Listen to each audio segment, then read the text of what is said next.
Тэрүүштэй гişүү асууя. Телехан ба шүү дээ. Телехан гişүү маань. За уучлаарай. Телехан гişүү. За баярлалаа. Монгол Улсын хүний хөгжлийн сангийн тухай хууль үнэхээр одоо түүхэн шийдвэр болсон гэдгийг бүгдээрээ мэднэ. Газрын баялагийг ард түмэндээ тэгш хувааж өгөх талаараа бол дэлхийд ховор байдаг улсуудаа зэрэгсэж байгаа энэ бол үнэхээр баяртай шийдвэрээ. Хэрэгжүүл явцдаа бас эхний 12 он хүртэл нэлээд хүндрэл байгаа ойлгомжтой. Миний хувьд бол нэг ийм 3 чиглэлээр энэ мөнгийг одоо авч үзэж энэ хүний хөгжил санд бол одоо нэг жижигхэн өөрчлөлт оруулаад хийх зүйтэй байхаа гэж боддог. Нэгдүгээр нь Ахмадууд сая 162 мянга гэж хэллээ. Энэ хүмүүсийн мөнгийг бэлнэр өгөх нь зүйтэй. Энэ бол 162 тэрбум төгрөг. За оюутнууд ойлгомжтой 500 гараа ингээд мөнгө аваад дуусчих юм байна гэж. За үлдэж байгаа хүмүүсийн ихэнх нь одоо орон сууцны асуудалтай холбоотой байхаа. Энэ орон сууцны хувьд бол зөвхөн төсвийн мөнгө гэхгүйгээр Монгол Улсын хөгжлийн банкнаас хөрөнгөний гаргаж за орон сууцны одоо худалдаж авах ваучер гэдэг юм уу тийм ээ өрийн бичиг гэдэг юм уу тараах юм бол энэ одоо сая 500-ийн ихэнх нэгээр хаачих боломжтой гэж. Нөгөө талдаа малчтын зээл за энэгээр хажуугаар тэтгэврийн зээл багш эмч нарын цалингийн зээл олон зээл байдаг. Энэ хууль гарахаас өмнөх бүх зээлийн судалгааг гаргаж энэ бүх зээлүүдийг хөдөлгөөн хөгжлийн сангаас бэлэн бас гаргах нь илүү ашигтай байх хаа гэж боддог юм аа. Ингэх юм бол нэг хайхтар юм гарах байх малчтын зээлийн 60 тэрбум гэж хэллээ. Тэгэхээр юу хэлэх гэхээр хүний хөгжлийн сангийн сая одоо энэ хүмүүсийн хүчээд байгаа нийгмийн хүчээд байгаа асуудлуудыг судлаад хүний хөгжлийн санд одоо жижигхэн өөрчлөлт оруулах магадгүй нэг удаагийн аргамжиж байж магадгүй. Ийм хуулийн төсөл гэдэг юм одоо шинэ төслийг бэлдэж ойрын хугацаанд их хурлаар хэлцэх зүйтэй байхаа. Ажлын хэсэг гаргаад их хурл засгийн газраас гарах юм бол юм шийдэх боломжтой гэж нэг санал гэдэг юм одоо хийвэл болох уу гэж нэг саналыг одоо төсөлөөр содруулах хүсэж байна.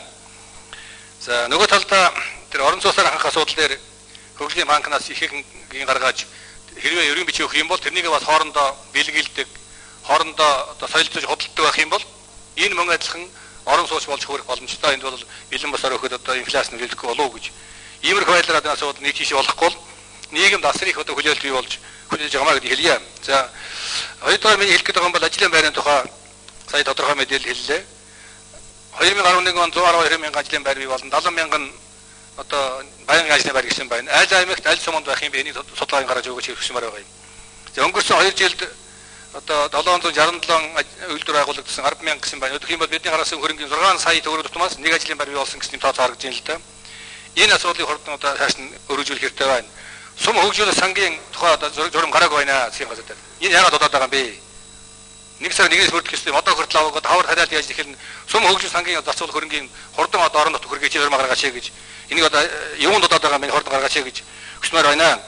Энэ цаашдаа засгийн газрын мэдээллийн цаг зөв ашиглах зүйтэй байна. Энд бол чанартай өр ашигтай хийх талаар анхаараач гэж. За саналууд болдоо энэ телефон шүүнэ. Тэр шаардсан судалгаа гаргаж өгөө. Ажлын байр хэд хаан бий болов хэд хаан бий болохоор төлөвлөж байгаа сумаар аймгаар. За энэ ачи дараа нь юунууд юм. За энэ ахмадууд ялангуяа мөнгө хэлбэр бэлэн мөнгө хэлбэрээр олгох тухай санал их гарч байна. Гэхдээ энд бол журамд нь өөрсдөө оруулах асуудлаар үнийг шийдэж болно. Гэхдээ энд хамгийн гол асуудал бол улс төрийн шийдэлтэй холбоотой юм л. Хэрвээ бэлэн мөнгөөр олгосон тохиолдолд цаад талд нь ямар үр дагавар вэ? Инфляц зэрэг болох вэ? Тэргээ сангийн яам хөгжлийн чиглэлийн хороо өөртөөхөө саналаа оруулж ирдэг. Энэ бүхэн дээр хэрвээ улсын хурлын гишүүдээс энэ асуудлыг судлаад журамд нь өөрсдөө оруулах асуудлыг шийдээгээд авах юм бол нийгмийн хамгаалалт хөтөлбөрийн яамны зүгээс бол журамд нь өөрсдөө оруулах асуудлыг шууд оруулахад бэлэн байна. Тэгэхээр Бадамсүрэн гишүүнээс тэр Жилийнхан гишүүнээс Оюун хорд гишүүнээс энэ асуудлыг оруулаад ирсэн тохиолдолд бид нар шууд оруулна. Ганцхан энэ тус төрийн шийдэл хэрэгтэй шүү гэдгийг дахиж хэлье. За оюун гишүүн тэгээ сум хөгжлийн сангийн хөрөнгө удаж байгаа түрүү таан зараг үрх юм би